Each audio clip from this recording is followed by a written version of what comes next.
Hello guys, welcome back to my YouTube channel SKM study a way of success. मैं हूं आपका educator Shivam Mishra. आपका स्वागत करते हैं आपके अपने यूट्यूब चैनल एसकेएम स्टडी पे। और यहां पे लेके आए हैं, जी हां, कक्षा 12वीं जीव विज्ञान अध्याय 1 अभ्यास, जो एनसीईआरटी का अभ्यास है, पूरा का पूरा सोल्यूशन इस वीडियो में आपको मिलने वाला है। और वीडियो को लाइक करना और चैनल को यार सब्सक्राइब करना है आपको, ठीक है ना। इसका मैंने फुल चैप्टर, जी हाँ, पहला खत्म कर दिया है। वीडियो प्लेलिस्ट मिल जाएगा, जाके आप पढ़ लीजिएगा, link in the description box. और पहले चैप्टर का notes Telegram channel SKM study पे भेज दिया गया है, तो एसकेएम स्टडी टेलीग्राम चैनल से जाकर आप लोग पूरा नोट्स डाउनलोड कीजिए। और टेलीग्राम का भी लिंक डिस्क्रिप्शन बॉक्स के अंदर है। और हाँ यार, एक और साथ में 300-400 रुपए में अगर हम लोग पूरी साल की तैयारी करवा दे तो कैसा रहेगा। Physics, chemistry, biology, Hindi, English, तो पूरी तैयारी करवाएंगे। और वो बैच मिलेगा आपको एसकेएम स्टडी एप्लीकेशन पे, जल्द ही आ रहा है। जाइए एसकेएम स्टडी एप्लीकेशन को डाउनलोड कीजिए प्ले स्टोर से। और हाँ, एक चीज और, जो मैं जीवों में जन्म पढ़ा रहा हूँ पहला चैप्टर, इसका सबसे पहले हमने आपको पूरा कंप्लीट करा दिया। उसके बाद आज हम लोग पूरा अभ्यास करने वाले हैं। इस अभ्यास को पूरा करने के बाद, यानी कि एनसीईआरटी जो क्वेश्चन आंसर है उसके सोल्यूशन है, करने के बाद क्वेश्चन का सोल्यूशन हम लोग ऑब्जेक्टिव देखेंगे।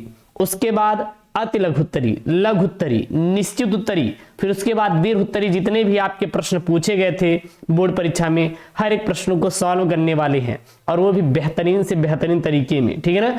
तो यार वीडियो को सबसे पहले आप लोग लाइक करना, अगर वीडियो को लाइक नहीं किया तो, और चैनल को यार सब्सक्राइब करना ना भूलिएगा। चैनल को आप लोगों को जरूर से जरूर क्या करना है, सब्सक्राइब करना है, ठीक है ना। चलिए, हर एक क्वेश्चन को यहाँ पे हम लोग सॉल्व करने वाले हैं। तो ये वीडियो बहुत ही इंपॉर्टेंट है आपके लिए। और अपने दोस्तों के साथ वीडियोस को जरूर से जरूर शेयर करिएगा, भूलिएगा मत कि वीडियो को ना शेयर कर दीजिएगा। सबसे पहला आपके एनसीईआरटी में पूछा गया सवाल है कि जीवों में जनन आखिरकार क्यों अनिवार्य है। ऐसा क्या जरूरत पड़ गई कि जनन होने लगा, किसमें, जीवों में। अब जीव तो कई प्रकार के हैं ना, जैसे कि पेड़ पौधे भी जीव हैं, पशु पक्षियां भी जीव हैं, मनुष्य तो जीव ही हैं। अब इसमें जनन क्यों होता है, सेक्सुअल रिप्रोडक्शन क्यों होता है, वाई असेक्सुअल रिप्रोडक्शन क्यों होता है। तो आप लोग सीधा उत्तर लिखिएगा कि सर इसका सही उत्तर तो यही होगा ना कि जनन पृथ्वी पर जीवों के अस्तित्व, उसकी निरंतरता को बनाए रखने हेतु अनिवार्य है। जनन क्यों जरूरत है, ताकि जीवों की पृथ्वी पर निरंतरता बनी रहे, पीढ़ी दर पीढ़ी उनकी जाति और प्रजाति चलती रहे, इसीलिए जीवों में जनन क्या है, अनिवार्य है। क्लियर है, ये नोट कर लीजिएगा। ये आपका पहला का क्या है, यहाँ पे उत्तर है। हर एक क्वेश्चन का मैं उत्तर करवा रहा हूं भाई साहब, तो इसलिए आप लोग पूरा का पूरा आप लोग सॉल्व कर लीजिएगा। इसका पीडीएफ मैं आपको फिर से बता दे रहा हूं, इसका पीडीएफ आपको मिलेगा कहां पे, एसकेएम स्टडी टेलीग्राम चैनल पे। कहां पे, एसकेएम स्टडी टेलीग्राम चैनल पे इसका पीडीएफ आप लोग जाके फ्री में, यार 1 रुपए नहीं देना है, फ्री में डाउनलोड कर लीजिएगा, ठीक है ना। और एप्लीकेशन में जो बैच ज्वाइन किए तो उनको ये एप्लीकेशन तो मिला ही होगा, पूरा पीडीएफ, टेंशन मत लीजिएगा। तो जीवों में जनन क्यों अनिवार्य है, तो जनन पृथ्वी पर जीवों के अस्तित्व, उसकी निरंतरता को बनाए रखने हेतु क्या है, अनिवार्य है, ठीक है ना। उसके बाद यहाँ पे सेकंड क्वेश्चन है। सेकंड क्वेश्चन क्या है, जनन की अच्छी विधि कौन सी है और क्यों। आपको बताना है कि जनन की अच्छी विधि कौन सी है और क्यों है। तो मैंने आपको बताया था जनन क्या होता है। तो जो जनक होते हैं वो अपने ही समान संतानें उत्पन्न करते हैं, बच्चे पैदा करते हैं, और इसी क्रिया को क्या कहते हैं, जनन कहते हैं। जनन को 2 भागों में बांटे थे हम लोग, लैंगिक जनन और अलैंगिक जनन। लैंगिक जनन जिसमें 2 जनक भाग लेते हैं उसे लैंगिक जनन, जिसमें केवल 1 जनक भाग लेता है उसे हम लोग लैंगिक जनन कहते हैं। अलैंगिक जनन में आपको पता होगा, जैसे पेड़ पौधे, ठीक है ना, निम्न श्रेणी के जीव, और लैंगिक जनन में उच्च श्रेणी के जीव, जैसे कि मनुष्य हो गया, जीव जंतु जितने भी होते हैं वो उच्च श्रेणी के जीवों में आते हैं। तो यहाँ पे यही पूछा है कि जनन की अच्छी विधि कौन सी है और क्यों है। तो इसका आप लोग सही आंसर लिखेंगे, क्या लिखेंगे उत्तर में, जीवों में लैंगिक जनन की विधि अधिक श्रेष्ठ है। अधिक श्रेष्ठ का मतलब है कि जो जीवों में लैंगिक जनन की विधि है यह सबसे अच्छी विधि है। अब लैंगिक जनन की विधि जब मैं आपको यहाँ पे बताया तो आपके मन में आया होगा कि सर हाँ, जिसमें 2 जनक भाग लेते हैं, एक मेल कैंडिडेट भाग लेगा, दूसरा फीमेल कैंडिडेट, और दोनों रिप्रोडक्शन की क्रिया के दौरान ही कोई बच्चे को क्या करेंगे, जन्म करेंगे। यानी कि जब तक उनके बीच सेक्सुअल संबंध नहीं होगा तब तक वो कोई भी बच्चा पैदा नहीं करेंगे, ठीक है ना। तो इसी को क्या कहते हैं, जन्म कहते हैं, क्योंकि इससे आनुवंशिक विविधता उत्पन्न होती है। इससे क्या उत्पन्न होती है, आनुवंशिक विविधता होती है, जो जीव जात की उत्तरजीविता के लिए क्या होती है, आवश्यक है। अब कहेंगे सर लैंगिक जनन ही सबसे श्रेष्ठ विधि क्यों है, अलैंगिक जनन क्यों नहीं है? क्योंकि लैंगिक जनन इसलिए श्रेष्ठ विधि है क्योंकि इसमें जीवों को पहचाना जा सकता है, वो वातावरण की स्थिति के अनुसार ढल सकते हैं। लेकिन लैंगिक जनन में ऐसा नहीं है, वो वातावरण के प्रतिकूल नहीं जा सकते, अनुकूल ही रहेंगे। लेकिन जो लैंगिक जनन है इसमें प्रतिकूल भी जा सकते हैं। जैसे कि मनुष्य, अब गर्मी है तो मनुष्य गर्मी में भी सह लेगा, जाड़ा को भी सह लेगा, बरसात को भी सह जाएगा। लेकिन अगर कोई पौधा है उसको धूप में रख दीजिए, क्या सह पाएगा? नहीं सह पाएगा, बल्कि वो क्या हो जाएगा, सूख जाएगा। तो पौधा तो अलैंगिक जनन है, मनुष्य क्या है, लैंगिक जनन है। मनुष्य को कहीं पर भी फेंक दो यार, वो सरवाइव कर जाएगा। पौधे को फेंक दीजिए भाई साहब, अगर ज्यादा जाड़ा पड़ गई ना तो खत्म हो जाएगा बेचारा, वो ज्यादा गर्मी पड़ गई मुरझा जाएगा, ठीक है ना। बरसात ज्यादा हो गई सड़ जाएगा। तो इसलिए जनन की सबसे अच्छी विधि क्या है, आपकी लैंगिक जनन है। क्यों है? क्योंकि इसमें आनुवंशिक विविधता उत्पन्न होती है, जो किसी जीव की जात को क्या बनाती है, उत्तरजीविता की क्या होती है, बहुत ही आवश्यक होती है। हर चीज आपको डिटेल में समझाएंगे, बिल्कुल भी आप परेशान मत होइएगा, ठीक है ना। चलिए तीसरा क्वेश्चन है लाडलो, क्या है यहाँ पे यार, बहुत ही प्यारे प्यारे क्वेश्चन है, छोटे छोटे से, बहुत ज्यादा आपको यहाँ पे टेंशन नहीं लेना है, बहुत ही अच्छे तरीके से हम लोग सवाल करने वाले हैं, ठीक है ना। क्या है यहाँ पे तीसरा वाला क्वेश्चन, अलैंगिक जनन द्वारा उत्पन्न संतति को क्लोन क्यों कहा गया? यानी कि जो अलैंगिक जनन में उत्पन्न संतति होती है उसे हम लोग क्लोन कहते हैं। व्हाई, ऐसा क्या कारण था? तो ये बताइए, आप लोग फोन यूज करते होंगे, पढ़ाई तो फोन में ही तो कर रहे हैं ना आप लोग। तो इसमें एक आप जाएंगे आपके सेटिंग में तो क्लोन शब्द करके आएगा। क्लोन, क्लोन का मतलब होता है कि व्हाट्सएप का ही एक आप क्लोन दूसरा व्हाट्सएप बना सकते हैं। मतलब एक ही व्हाट्सएप के हूबहू तरीके से दूसरा एक व्हाट्सएप हम लोग क्या कर सकते हैं, क्रिएट कर सकते हैं, और उसे क्या कहते हैं, क्लोन कहते हैं। तो जो अलैंगिक जनन में संततियां होती हैं वो आकारिकी मतलब आकार से, और आकारिकी और आनुवंशिकी। अभी मैं आपको ये दोनों शब्दों का मतलब समझा दूंगा, थोड़ा कलर अलग यूज करेंगे ना तो आपको ज्यादा बेहतर तरीके समझ आएगा। देखिए, उत्पन्न संतति आकारिकी और आनुवंशिकी रूप से किसके समान होते हैं, जनक, तथा एक दूसरे के समान होते हैं, अतः इन्हें जनक का क्लोन कहा जाता है। आप हम लोग क्या कहते हैं, अतः इन्हें क्लोन कहते हैं। मतलब समझिएगा, जैसे कि उदाहरण अगर हम पादप की बात करें, पादप मतलब क्या है, पेड़ पौधा। तो पेड़ और पौधों में कौन सा जनन पाया जाता है, अलैंगिक पाया जाता है। अगर कोई आम का पेड़ है तो अगर इससे कोई आम का पेड़ बनाएंगे तो वो आम का पेड़ ही तो बनेगा, कि महुआ का पेड़ बन जाएगा? नहीं सर, आम से आम का पेड़ ही प्राप्त होगा। अब अगर बड़कवा वाला आम होगा तो बड़कवी वाला फल देगा, छुटकवा वाला आम होगा तो छोटा वाला फल देगा। अगर आम का पेड़ लंबा वाला है तो लंबा जाएगा, छोटा वाला है तो छोटा होगा। तो ये आकारिकी रूप से, अगर लंबा पेड़ का पौधा आपने बोया तो लंबा जाएगा, आकार में लंबा हो गया। आनुवंशिकी, आम का पेड़ है तो आम ही देखा, महुआ नहीं देगा। तो ये याद रखिएगा। तो इसीलिए क्या कहते हैं, क्लोन कहते हैं। मतलब कि अपने जनक के, अपने माँ बाप के समान ही दिखाई देना क्लोन कहलाता है। तो हर चीज आपको अच्छे समझ आएगी, बिल्कुल भी परेशान नहीं होना। चौथा यहाँ पे क्वेश्चन है, क्या है, लैंगिक जनन के परिणाम स्वरूप बने संतति को जीवित रहने के लिए अच्छे अवसर होते हैं, ऐसा क्यों? सही कथन आपको बताना है। क्या यह कथन हर समय सही होता है? तो यहाँ पे ये बताना है कि जो लैंगिक जनन के परिणाम स्वरूप जो संतति बनते हैं वो आखिरकार क्यों हर जगह सरवाइव कर जाते हैं, ऐसा क्या रीजन है, और क्या ये कथन सही है कि नहीं ये भी आपको बताना है, ठीक है ना। तो सबसे पहले उत्तर हम लोग देख लेंगे, उसके बाद इसको लिखेंगे तो ज्यादा बेटर आएगा समझ में, आपको पढ़ाएंगे तो।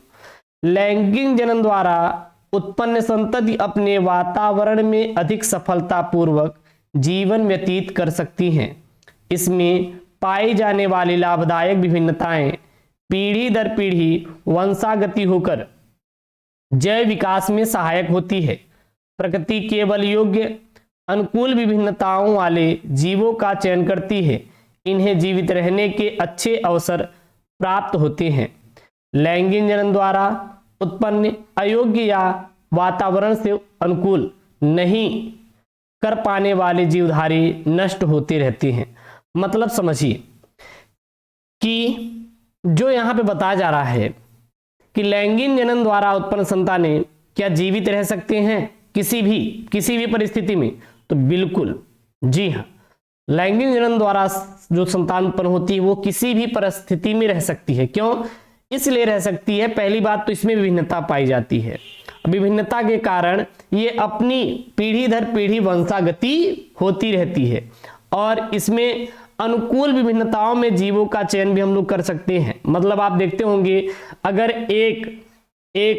एक लड़का है, उसके जितने भी बच्चे पैदा होंगे देखेंगे उस लड़के से क्या होंगे, भिन्न होते चले जाएंगे। कहीं ना कहीं वंशागति भी बनी हुई है। अब वंशागति क्या है? मान लीजिए पिताजी के बाल झड़ रहे हैं तो जो नहीं है बच्चे का बाल भी झड़ेगा, ऐसा कुछ भी नहीं। तो आनुवंशिक रूप से बदला कि नहीं, तो यही सब है, ठीक है ना। उसके बाद यहाँ पे 5वां क्वेश्चन एक बना हुआ है, बहुत ही प्यारा क्वेश्चन है, जरा देखिएगा। यहाँ पे क्वेश्चन ये बना हुआ है, यहाँ पे क्वेश्चन क्या बना हुआ है? क्वेश्चन बोल रहा है कि अलैंगिक द्वारा बनी संतति लैंगिक जनन द्वारा बनी संतति से किस प्रकार भिन्न होती है। यानी कि जो अलैंगिक जनन से बनी संतानें होती हैं वो लैंगिक जनन से बनी संतानों से किस प्रकार से भिन्न होती हैं, इसका उत्तर आपको मेंशन करना है कुछ ही लाइनों में। ज्यादा आपको लाइनें नहीं देनी है, कुछ ही लाइनों में यहाँ पे क्या करना है, यहाँ पे इसका उत्तर देना है, ठीक है ना। चलिए तो इसका उत्तर क्या लिखेंगे? इसका उत्तर आप डायरेक्ट लिखेंगे किस प्रकार भिन्न होती हैं। तो अलैंगिक जनन द्वारा बनी संतति एक दूसरे के और अपने जनक की आकारिकी तथा आनुवंशिक रूप से क्या होते हैं, समान होती हैं। इसके विपरीत लैंगिक जनन द्वारा उत्पन्न संतानें आकारिकी और आनुवंशिक रूप से एक दूसरे से भिन्न तथा जनकों के समरूप नहीं होती, इसमें विभिन्नताएं पाई जाती है। यहाँ पे ये पूछा गया था कि आपको बताइए अलैंगिक जनन लैंगिक जनन से किस प्रकार भिन्न होती है। तो आपके दिमाग में आना चाहिए कि अलैंगिक जनन में जो संतानें प्राप्त होती हैं उसमें केवल एक जनक भाग लेता है, लेकिन लैंगिक जनन में जो संतानें प्राप्त होती है लैंगिक जनन में उसमें 2 जनक भाग लेगा। तो जाहिर सी बात है जब 2 जनक भाग लेंगे तो दोनों के डीएनए बच्चे में जाएंगे। जब एक जनक भाग लेगा तो केवल अकेला डीएनए बच्चे में जाएगा। तो जब अकेला डीएनए बच्चे में जाएगा तो क्या अलैंगिक जनन में जिसमें एक जनक भाग लिया है उसके बच्चे जो पैदा होंगे वो किसके समान होंगे? माता अपने या पिता के समान होंगे, जनक के समान होंगे, क्योंकि उसमें एक ही जनक भाग लिया था। लेकिन अलैंगिक जनन में 2 जनक भाग ले रहे हैं, इसलिए जो संतानें प्राप्त होती हैं वह अपने माता पिता से भिन्न होती है, अर्थात उसमें विभिन्नता पाई जाती है। उसके बाद है यहाँ पे क्वेश्चन बना हुआ है अलैंगिक तथा लैंगिक जनन के मध्य विभेद स्थापित करो और कायिक जनन को प्रारूपिक अलैंगिक जनन क्यों माना गया है। तो इसका तो उत्तर बहुत ही हम लोग प्यार से देंगे और ये कहीं ना कहीं इंपॉर्टेंट है, आपके बोर्ड में पूछा जा गया क्वेश्चन है। अलैंगिक जनन और लैंगिक जनन के बीच आपको अंतर बताने पर क्वेश्चन पूछा जाता है, इसलिए आप इसको तैयार भी कर लीजिए तो ज्यादा बेहतर रहेगा, ठीक है ना। तो एक तरफ हम लोग क्या लिखेंगे इसके उत्तर में, लैंगिक अलैंगिक जनन के मध्य विभेद यानी कि अंतर। अब लैंगिक और अलैंगिक जनन के बीच विभेद कैसे कर सकते हैं? तो एक तरफ हम लोग लिखेंगे अलैंगिक जनन और दूसरी तरफ लिखेंगे लैंगिक जनन, ठीक है ना। इसको हम लोग 2 भागों में बांटेंगे, लैंगिक और अलैंगिक जनन में। अब इसमें पहला पॉइंट लिखेंगे कि इसमें युग्मक जनन नहीं होता और इसमें युग्मक जनन द्वारा यानी शुक्राणु और अंडाणु बनते हैं। अलैंगिक जनन में युग्मक जनन नहीं होता, लैंगिक जनन में युग्मक जनन होता है, अर्थात अंडाणु और शुक्राणु बनते हैं। दूसरा पॉइंट, संतति आकारिकी तथा आनुवंशिक रूप से अपने जनक के समान होते हैं अलैंगिक जनन में, लेकिन लैंगिक जनन में संतति आनुवंशिक रूप से एक दूसरे और अपने जनकों के समरूप नहीं होते, समान नहीं होती हैं। तीसरा पॉइंट क्या लिखेंगे, इसमें गुणन सरल और तीव्र से होता है, इसमें गुणन जटिल और धीमी गति से होने की विधि है। यानी कि अलैंगिक जनन में आप देखेंगे कोई पौधा बनाएंगे, कोई जीव बनाएंगे तो बहुत जल्दी बन जाएगा। अगर आपको कोई नया जीव पैदा करना हो, अगर मनुष्य में, तो मनुष्य में पहले वो सेक्सुअल भाई साहब अपना बनाएगा, उसके बाद तो बच्चे पैदा होंगे 9 महीने बाद। लेकिन अगर आपको कोई पौधे का बनाना हुआ, पादप का बनाना हो, कुछ मत कीजिए, चने का एक बीज ले आइए, उसको भिगो दीजिए एक दिन, दूसरे दिन देखेंगे निकाल के रख दीजिए, उसमें एक नया भ्रूण निकलना शुरू हो जाएगा। ठीक है ना, उसमें एक अंकुरित होना शुरू हो जाएगा। तो वो क्या, एक जीव ही तो है, तो अलैंगिक जनन में वो आ जाएगा। तो उसमें आप लोग बहुत जल्दी से कर सकते हैं, लेकिन लैंगिक जनन में बहुत तेज धीमी होता है। अगर अलैंगिक जनन में बात करें तो चौथा पॉइंट क्या लिखेंगे, जनन असूत्री या समसूत्री विभाजन द्वारा होता है, और इसमें जनन अर्धसूत्री तथा समसूत्री के विभाजन के द्वारा होता है। पांचवा पॉइंट क्या लिखेंगे, इसमें जनन इकाइयों का संलयन नहीं होता, इसमें जनन इकाई क्या होता है, संलयन होता है। जैसे कि इसमें नर युग्मक यानी कि शुक्राणु और मादा युग्मक अंडाणु मिलते हैं तभी तो लैंगिक जनन होता है ना। छठवें पॉइंट क्या लिखेंगे, इसमें एकल जीव संतति उत्पन्न करने की क्षमता होती है, और इसमें 2 विपरीत लिंग वाले जनक भाग लेते हैं, जैसे पादप अलैंगिक जनन में और लैंगिक जनन में जैसे मानव। ठीक है ना, इसको डायरेक्ट इसका आंसर लिखिएगा, बहुत ज्यादा आपको परेशान नहीं होना है, बहुत ही प्यारे प्यारे क्वेश्चन हैं और जिसका आंसर आपको अच्छे तरीके से देते हुए जाना है। मैं वैसे भी पूरा मैं सॉल्व करवा दे रहा हूँ। उसके बाद है यहाँ पे क्वेश्चन बना हुआ है, क्या बना हुआ है देखिएगा जरा। कायिक प्रवर्धन से आप क्या समझते हैं, 2 उपयुक्त उदाहरण दीजिए। तो कायिक प्रवर्धन क्या होता है, कायिक प्रवर्धन पादप में पाए जाने वाले अलैंगिक जनन का एक प्रकार है, जिसमें शरीर की कायिक भाग की कोशिकाएं जनन कोशिकाओं की तरह कार्य करती हैं, वह सतत समसूत्री विभाजन द्वारा नए जीव का क्या करती हैं, निर्माण करती हैं। ठीक है ना, इसके हम लोग 2 उदाहरण ले रहे हैं, जैसे कि जड़ों द्वारा कायिक प्रवर्धन और पत्ती के द्वारा कायिक प्रवर्धन। तो जड़ों के द्वारा किस प्रकार होता है, जिन जड़ों में भोजन संचय होता है तथा जिन जड़ों पर अपस्थानिक कलिकाएं उपस्थित होती हैं, अनुकूल परिस्थितियों में ये अपस्थानिक कलिकाएं पादप का निर्माण करती हैं, यानी कि एक नए जीव का निर्माण करती हैं। जैसे उदाहरण के लिए शकरकंद हो गया, शतावर हो गया, पुदीना हो गया इत्यादि जितने भी होते हैं, इनमें जड़ों के द्वारा कायिक प्रवर्धन होता है। पत्ती के द्वारा देखें तो कुछ मांसल पर्णु पत्तियों में भोजन संग्रह होता है, और यह पर्णकलिकाओं के निर्माण, यह पर्णकलिकाओं का क्या करती है, निर्माण करती हैं, जो कलिकाएं अनुकूल परिस्थितियों में नए पादप का निर्माण करती है। उदाहरण के लिए जैसे ब्रायोफिलम और बिगोनिया में पत्तियों के द्वारा कायिक प्रवर्धन होता है। उसके बाद यहाँ पे व्याख्या करना था, किसका व्याख्या करना था आपको, किशोर चरण और प्रजनक चरण और जीर्णता चरण, अर्थात जीर्णा अवस्था को आपको क्या करना है, यहाँ पे व्याख्या करना है। व्याख्या मतलब इसको पूरा समझाना है। तो सबसे पहले हम लोग किशोर चरण को देखते हैं कि किशोरावस्था क्या होता है। यह एक जीव के जीवन चक्र का पूर्व प्रजनन चरण है, यानी कि यह प्रजनन के पहले का चरण होता है। यह जीव के जन्म व लैंगिक परिपक्वता के बीच का चरण होता है तथा तीव्र वृद्धि द्वारा लाक्षणिक होता है। जो किशोरा चरण होता है यह जनन की पूर्व की चरण है। जनन मतलब कि वह जनन नहीं करता, यानी कि अभी वो सेक्सुअल संबंध बना के कोई बच्चा पैदा नहीं कर सकता। उसके पहले का, जन्म से लेकर इसके पहले का जो समय होता है उसे हम लोग किशोर चरण कहते हैं। इसमें व्यक्ति की लैंगिक, जो उसके लैंगिक भाग होते हैं उसमें परिपक्वता आती है तथा वो तीव्र वृद्धि करता है। अब है प्रजनक चरण। अब प्रजनक चरण का मतलब है तो कुल मिला के वो प्रजनन कार्य करने लगे, प्रजनन मतलब वो बच्चा पैदा करने लगे, काम खत्म। तो यह जीवन चक्र का वह चरण है जिसमें व्यष्टि संतति उत्पन्न करने की क्षमता धारण कर लेता है।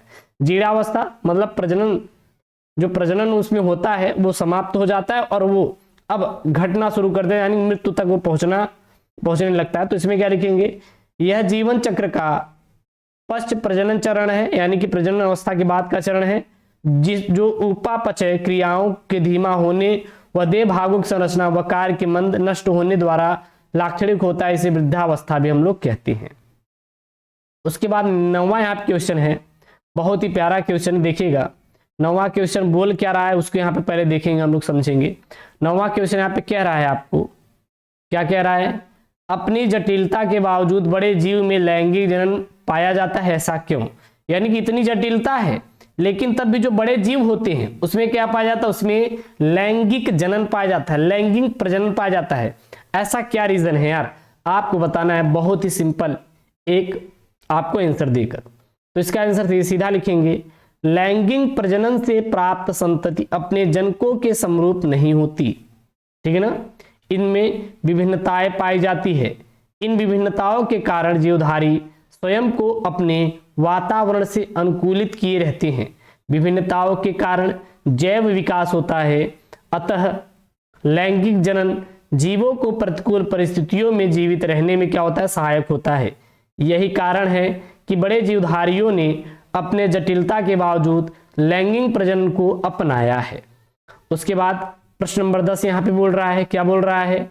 व्याख्या करके बताइए कि अर्धसूत्री विभाजन तथा युग्मक जनन सदैव अंतर संबंधित यानी कि अंतरबद्ध होते हैं। तो यहाँ पे उत्तर क्या लिखेंगे? लैंगिक जनन करने वाले जीवधारियों में प्रजनन के समय अर्धसूत्री विभाजन यानी कि टूयन तथा युग्मक जनन प्रक्रियाएं होती हैं। सामान्यतः लैंगिक जनन करने वाले जीव द्विगुणित होते हैं यानी कि 2n होते हैं, और युग्मक निर्माण प्रक्रिया को हम लोग क्या कहते हैं? युग्मक जनन कहते हैं। जब युग्मक का निर्माण करेंगे तो उसे हम लोग युग्मक जनन कहते हैं। जैसे कि नर में शुक्राणु जनन होता है, मादा में अंडाणु जनन होता है। ठीक है ना? शुक्राणुओं के निर्माण को शुक्रजन और अंडाणुओं के निर्माण को अंड जनन कहते हैं, वही शब्द आया है। इनका निर्माण क्रमशः नर और मादा जनदों में होता है। युग्मकों में गुणसूत्रों की संख्या आधी रह जाती है, अर्थात युग्मक क्या रहते हैं? अगुणित होते हैं, क्योंकि 46 गुणसूत्र नर में होंगे, 46 गुणसूत्र मादा में होंगे, और जब दोनों से बनेंगे युग्मक जनन होंगे तो ये नहीं 46 आ जाएंगे, उसमें से 23 निकलेगा नर में से और मादा में से 23 निकलेगा, 23 आगे 46, और एक नए जीव का, एक भ्रूण का क्या कर देंगे? निर्माण कर देंगे। युग्मक जनन प्रक्रिया अर्धसूत्री विभाजन द्वारा होती है। अतः युग्मक जनन तथा अर्धसूत्री विभाजन क्रियाएं अंतर संबंधित होती हैं। निषेचन के फलस्वरूप नर तथा मादा अगुणित युग्मक जनन यानी युग्मक संलयन द्वारा द्विगुणित युग्माणु बनता है। द्विगुणित युग्माणु से भ्रूणी परिवर्तन द्वारा नए जीव का क्या होता है? विकास होता है। उसके बाद यहाँ पे 11वां क्वेश्चन है। क्या क्वेश्चन बोल रहा है भाई साहब? देख लीजिए, यहाँ पे ये बोला जा रहा है कि प्रत्येक पुष्पीय पादप के भागों को पहचाने और लिखे कि वो अगुणित है या द्विगुणित है। आपको लिखना है। तो सबसे पहले अंडाशय, तो अंडाशय क्या होता है? द्विगुणित होता है। परागकोश क्या होता है? द्विगुणित यानी टूयन होता है। अंडा या डिंब क्या होता है? अगुणित होता है। पराग क्या होता है? अगुणित होता है। नर युग्मक अगुणित होता है और युग्मनज क्या होता है? द्विगुणित होता है। ये पूरा का पूरा आप लोग उत्तर छाप लीजिए। हर एक क्वेश्चन का मैं आंसर दूंगा, बिल्कुल परेशान मत होना है। और हाँ, क्लास 12 बायोलॉजी की बेहतरीन तैयारी करवाएंगे। यूट्यूब पे पहली बार पूरी फ्री में मैं तैयारी करवा रहा हूँ भाई साहब। ऐसा वीडियो आपको पूरी यूट्यूब पे कहीं मिलने वाला नहीं है। ठीक है ना? नीचे आ जाइए। 12वां क्वेश्चन, यहाँ पे 12वां क्वेश्चन क्या है? वाह्य निषेचन की व्याख्या कीजिए और इसकी हानियां बताइए कि वाह्य निषेचन क्या क्या हानियां हैं। तो सबसे पहले जानते हैं वाह्य निषेचन क्या होता है। जीवधारियों के शरीर के बाहर जल में होने वाला निषेचन संयुग्मन वाह्य निषेचन कहलाता है। जो जीवधारियों के शरीर के बाहर अर्थात जल में जो होता है उसे हम लोग वाह्य निषेचन कहते हैं। जैसे मछलियों में होता है वाह्य निषेचन और उभयचरों में वाह्य निषेचन की क्रिया होती है। हानियां क्या क्या भाई साहब? तो सबसे पहली हानि है कि यह केवल जलीय माध्यम होता है और कहीं नहीं हो सकता। दूसरा, युग्मकों को पास में समकालिक मुक्ति के लिए एक अवसर कारक की आवश्यकता होती है। अगर अवसर नहीं मिला कि हम भाई साहब अंडाणु के पास चले जाएं और हम अपनी जनन की क्रिया कर पाएं तो भाई साहब जनन क्रिया नहीं होगी। और तीसरा पॉइंट, संतति को कोई सुरक्षा प्राप्त नहीं होती, अतः ये कई शिकारियों और जीवों का भोजन बन जाते हैं। मछली में अगर हो रहा है, मछलियों में होता है, तो जो नर मछली होती है वो मादा मछली से लेगा, और अगर बीच में कोई अन्य व्हेल घुस गई तो भाई साहब खा लेगी, भाग इधर से, ऐसे होता है ना। ठीक है ना? उसके बाद यहाँ पे 13वां क्वेश्चन, 13वां क्वेश्चन क्या, देखिए 13वां क्वेश्चन बोल रहा है कि बताइए जो स्पोर यानी कि अलैंगिक चल बीजाणु तथा युग्मनज के बीच विभेद करें। कि भाई साहब जो स्पोर और युग्मनज के विभेद, आप युग्मनज के बीच आपको क्या करना है, विभेद उत्पन्न करना है, अंतर उत्पन्न करना है। तो सबसे पहला अंतर चल बीजाणु लिखेंगे इधर और इधर लिखेंगे युग्मनज, जाइगोट। तो इसका निर्माण अलैंगिक जनन के अंतर्गत होता है और इसका निर्माण लैंगिक जनन के अंतर्गत होता है। चल बीजाणु पादपों में हो रहा है इसलिए अलैंगिक है, और युग्मनज ये मानव में पाया जाता है इसलिए क्या है, यह लैंगिक है। चल बीजाणु सामान्यतः शैवालों में तथा कुछ कवकों में बनते हैं और इनका निर्माण जनन कोशिकाओं में सूत्री भाजन के द्वारा होता है, और युग्मनज का निर्माण सभी जीवों में लैंगिक जनन के समय नर और मादा युग्मकों के संलयन के फलस्वरूप बनता है। तीसरा, पश्चाव के कारण ये चल बीजाणु होते हैं और युग्मनज सामान्यतः अचल होते हैं, मतलब कि यह अचल होते हैं। जैसे अंडाणु, अंडाणु जो होता है यह क्या है, यह अंडाणु है महिला का, यह क्या चल होता है क्या, बिल्कुल भी नहीं होता, यह क्या होता है आपका अचल होता है। लेकिन ये क्या है जो स्पोर, ये चल होता है। चल बीजाणु अधिकतर अवगुणित होते हैं, चल बीजाणु क्या होते हैं, अधिकतर अवगुणित होते हैं, और कुछ शैवालों में द्विगुणित भी होते हैं, और युग्मनज हमेशा क्या होते हैं, द्विगुणित होते हैं। युग्मनज क्या होते हैं, द्विगुणित होते हैं। ठीक है, उसके बाद यहाँ पे अगला वाला क्वेश्चन है, देखिएगा जरा, चलिए आगे की तरफ देखते हैं। तो यहाँ पे है अगला क्वेश्चन, क्या बोल रहा है कि भाई साहब बताइए युग्मक जनन एवं भ्रूणोद्भव के बीच आपको अंतर स्पष्ट करना है। तो यहाँ पे एक तरफ हम लोग क्या लिखेंगे, युग्मक जनन, और दूसरी तरफ क्या लिखेंगे, भ्रूण उद्भव को लिखेंगे। ठीक है ना, तो यहाँ पे हम दोनों इसके बीच अंतर देखने वाले, दोनों के बीच, ठीक ना। तो सबसे पहले पॉइंट में लिखना है, नर तथा मादा जनदों में अगुणित युग्मक बनने की प्रक्रिया को क्या कहते हैं हम लोग, युग्मक जनन कहते हैं। युग्मक जनन क्या होता है इसी के बारे में बताना था। और भ्रूण उद्भव में क्या लिखेंगे, युग्मनज या युग्माणु के नवीन संतत के विकसित होने की क्रिया को भ्रूण उद्भव कहते हैं। यह पूर्व निषेचन क्रिया होती है और यह पश्च निषेचन क्रिया होती है। यह अर्धसूत्री भाजन द्वारा होता है, यह सूत्री भाजन द्वारा होता है। इसमें युग्मक जनन दो प्रकार के होते हैं, शुक्र जनन और अण्ड जनन, और इसमें भ्रूणोद्भव के अंतर्गत 3 प्रक्रिया आती है, युग्मक जनन, निषेचन और विदलन, ये एवं भ्रूण का निर्माण। ठीक है ना, चलिए उसके बाद 15वां क्वेश्चन है। 15वां क्वेश्चन यहाँ पे बोल क्या रहा है, एक पुष्प में निषेचन पश्च परिवर्तनों की व्याख्या कीजिए कि निषेचन पश्च परिवर्तन क्या होते हैं। तो इसमें आपको बताना है, तो निषेचन के बाद अंडाशय से फल और बीजांडों से बीज बनते हैं। पुष्प में निषेचन के बाद जो परिवर्तन होते हैं उस क्रिया को यहाँ पे बताना है। तो आप क्या लिखेंगे, निषेचन के बाद अंडाशय से फल बनता है और बीजांडों से बीज बनते हैं। बीजांड में भ्रूणपोष और भ्रूणपोष के विकास के साथ साथ अध्यावरण सूख कर सख्त हो जाते हैं और बीज कवच बनाते हैं। बीजांड काय समाप्त हो जाता है, लेकिन कुछ बीजों में यह एक पतली परत के रूप में शेष बचा रह जाता है, जिसे पेरीभ्रूणपोष कहते हैं। वाह्यदल जो होते हैं यह प्रायः मुरझाकर गिर जाते हैं, परंतु कई पादपों में चीरलग्न होते हैं। चीरलग्न मतलब बहुत दिन तक चलते रहते हैं, मुरझा के गिरते नहीं। उदाहरण के लिए जैसे टमाटर, बैगन आदि। दल, पुंकेसर, वर्तिकाग्र एवं वर्तिका मुरझाकर गिर जाते हैं। ठीक है ना, वाह्यदल। ठीक है ना, उसके बाद भ्रूणपोष, तो अंड कोशिका से भ्रूण बनती है और सहायक कोशिकाएं नष्ट हो जाती हैं। प्रतिमुख कोशिकाओं में ही यह नष्ट हो जाती हैं और द्वितीय केंद्रक में भ्रूण कोष बनता है, जो भ्रूण के परिवर्धन के समय भ्रूण के पोषण का कार्य करता है। उसके बाद यहाँ पे 16वां क्वेश्चन है। 16वां क्वेश्चन क्या है, देखिएगा, एक द्विलिंगी पुष्प क्या है, अपने आसपास से 5 द्विलिंगी पुष्पों को एकत्र करके अपने शिक्षक की सहायता से इन्हें सामान्य, स्थानीय एवं वैज्ञानिक नाम पता कीजिए। तो मैं बता दे रहा हूं यार। तो सबसे पहले द्विलिंगी पुष्प क्या होते हैं, ऐसा पुष्प जिसमें पुंकेसर एवं स्त्री केसर दोनों उपस्थित होते हैं उसे द्विलिंगी पुष्प कहते हैं। जैसे सरसों हो गया, जिसको हम लोग वैज्ञानिक नाम क्या है, ब्रेसिका कैंपेस्टिस। दूसरा है गुड़हल, गुड़हल को क्या कहते हैं, हिबिस्कस रोजा साइनेसिस कहा जाता है। गुलाब को रोजा मल्टीफ्लोस कहते हैं। धतूरा को धतूरा स्टेमोनियम कहते हैं। प्यूटिनिया को प्यूटिनिया हाइब्रिडा बोला जाता है। ठीक है ना, नीचे आ जाइए, 17वां क्वेश्चन यहाँ पे क्या बोल रहा है, किसी भी कुकुरबिट पादप के कुछ पुष्पों की जांच करें और पुंकेसरी एवं स्त्री केसरी पुष्पों की पहचानने की कोशिश कीजिए, क्या यह अन्य एक लिंगी के नाम से जाने जाते हैं। तो यहाँ पे कुकुरबिट पादप होते क्या है, तो कुकुरबिट पादप का मतलब होता है एक लिंगी पौधा। एक लिंगी पौधा क्या कहते हैं, कुकुरबिट कहते हैं। होता है क्या, चलिए देख लेते हैं। ये पादप पुष्प एक लिंगी होते हैं, जो कुकुरबिट होते हैं या एक लिंगी होते हैं।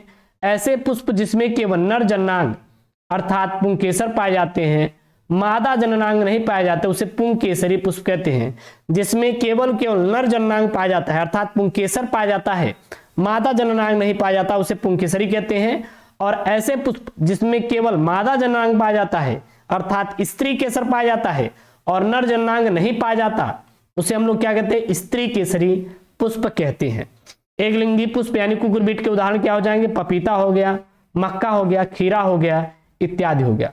लास्ट प्रश्न यहाँ पे एनसीईआरटी का प्रश्न क्या बोल रहा है, अंड प्रजक प्राणियों की